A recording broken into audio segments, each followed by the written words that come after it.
L-Assoċjazzjoni Maltija tal-Assigurazzjoni twissili li l-Polizja Nazzjonali tal-Alkoħolija nieqsa minn infurzar konkretu b'saħħtu. U għal daqstant tonqos milli tilqab mod adegwat u tindirizza sewqan taħt l-influenza tax-xogħol.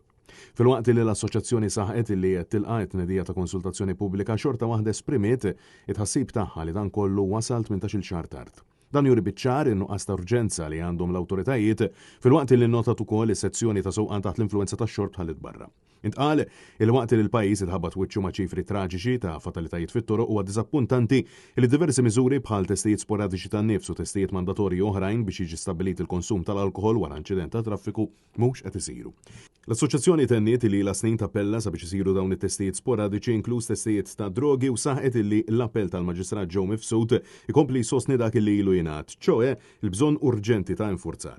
L-Assoċjazzjoni tal-Kumpaniji tal-Insurance saħqet li n-numri jitkellmu waħedhom kif il-konsum tal-alkoħol f'Malta bejn-2010 u l-2019 żied bi 23% b'aktar minn nofs sa dawk li għandhom bejn l-20 u 49 sena qed jammettu li jxorbu aktar minn 6 tazzi alkoħol fil-ġimgħa. Għaldaqstant huma qed jisqu dwar il-bżonn li jsiru spezzjonijiet sporadiċi fit-toroq Maltin filwaqt li l-pienu jkunu aktar ħorox bħala deterrent. Issuġġerew anke l-installazzjoni ta' apparat alkolok għal dawk li jinqabdu ripetutament teknoloġija diġà fis-seħħ fl-Italja u f'pajjiżi oħrajn il ma tħallix karozza s-suq jekk is-suq ikun qabeż il-limitu legali.